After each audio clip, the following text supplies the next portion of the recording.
Assalamualaikum warahmatullahi wabarakatuh. Anak-anak yang dikasihi sekalian, hari ini kita akan sambung lagi PDPR kita pada minggu yang ke-36 dalam bidang ulum.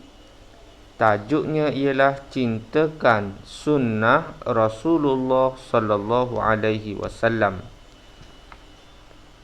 Okey, baik. Jadi malam tadi kita telah mendengar ceramah tentang Rasulullah. Kebetulan pula hari ini tajuknya cintakan sunnah Rasulullah sallallahu alaihi wasallam. Baik, cuba perhatikan pengertian sunnah Rasulullah. Apa itu sunnah Rasulullah? Okay, sunnah Rasulullah ni sebagaimana yang disebut di dalam buku teks ni, sesuatu yang bersumberkan daripada Nabi Muhammad sallallahu alaihi wasallam.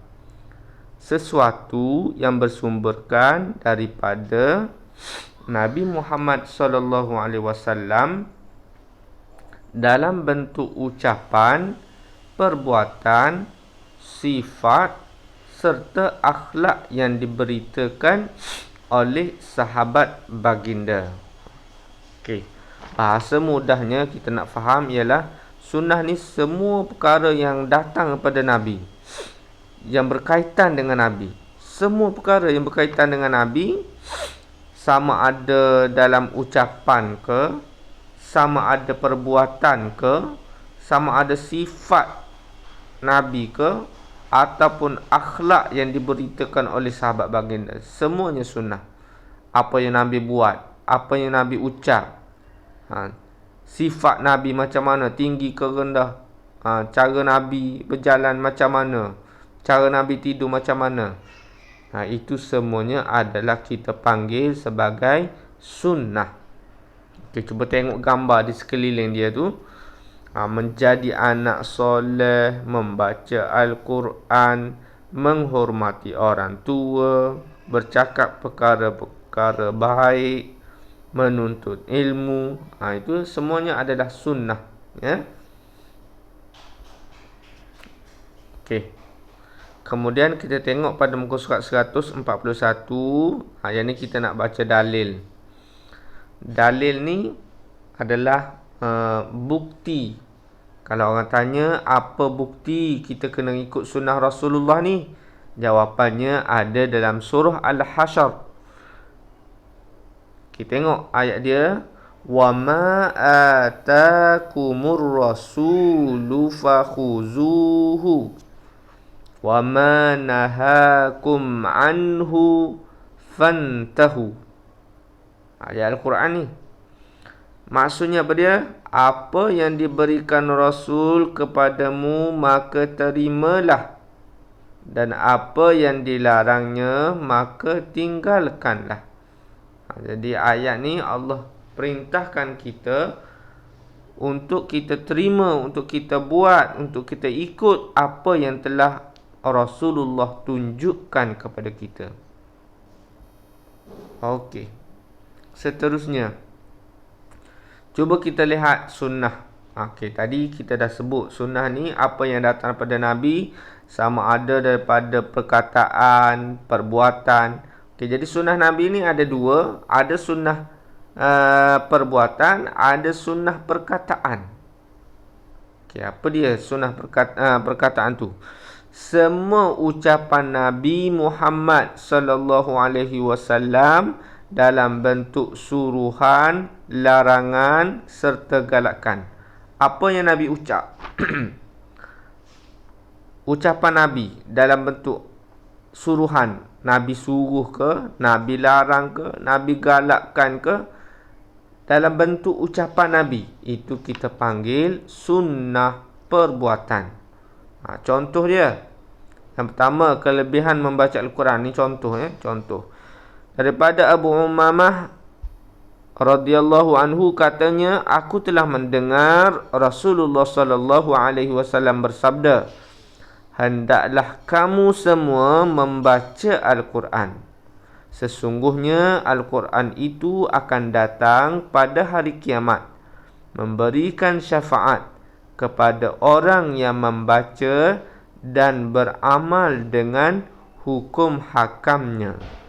Jadi di sini Nabi sebut kelebihan membaca Al-Quran. Nabi suruh kita baca Al-Quran. Jadi kalau orang tanya ini adakah ini sunnah? Ya, sunnah apa? Sunnah perkataan, sebab melalui ucapan Nabi sallallahu alaihi wasallam. Okay, baik.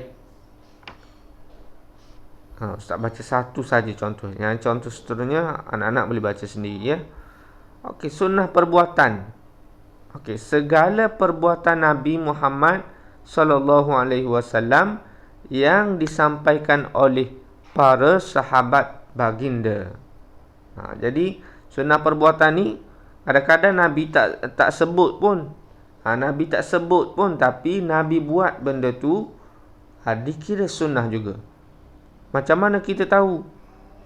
Kita tahu sebab sahabat baginda, sahabat Nabi, apabila mereka tengok Nabi buat, mereka pun menceritakan kisah Nabi. Jadi itu adalah di dalam hadis, sahabat-sahabat Nabi ni dia akan tulis apa yang Nabi buat. Hebatnya Nabi kita ni tidak pernah ada seorang pemimpin pun yang mana pengikut dia akan tulis setiap benda yang dia buat. Nabi buat macam mana pun, hatta Nabi tidur, Nabi berjalan, cara Nabi berjalan, cara Nabi sikat rambut, semuanya dicatat oleh pengikut Nabi, iaitu sahabat, iaitu isteri Nabi. Semuanya ditulis. Begitu hebat Nabi kita. Contoh, okey, Ustaz baca satu saja contoh. Mengutamakan anggota kanan. Okey, diriwayatkan daripada Aisyah. Aisyah ni siapa dia? Aisyah ini ialah isteri Nabi radhiyallahu anha, bahawa beliau berkata, Aisyah ni bercerita, sesungguhnya Rasulullah sallallahu alaihi wasallam suka memulakan dengan anggota kanan ketika memakai kasut dan bersuci. Okay, jadi Aisyah ni dia hidup dengan Nabi, dia lihat semua tindak tanduk Nabi, jadi dia cerita tentang Nabi ni suka menggunakan anggota kanan ketika memakai kasut dan bersuci. Jadi ini juga adalah sunnah walaupun Nabi tak sebut perkara tu, tapi diceritakan oleh Aisyah. Bukan saja Aisyah, semua yang diceritakan oleh sahabat Nabi tentang perbuatan Nabi, itu kita panggil sunnah perbuatan. Okey.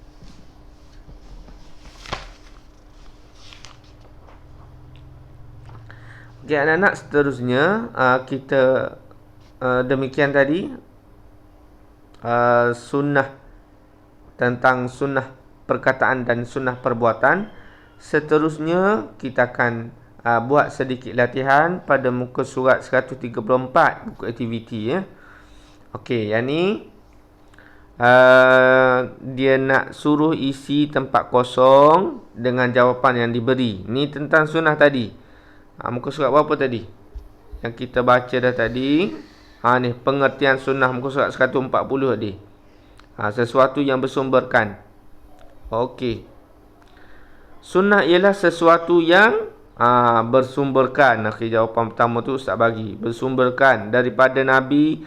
Pilih jawapan ke atas tu, letak tempat kosong. Jadi boleh rujuk buku teks muka surat 140 yang ni. Okey, 140. Kemudian buku aktiviti muka surat 135.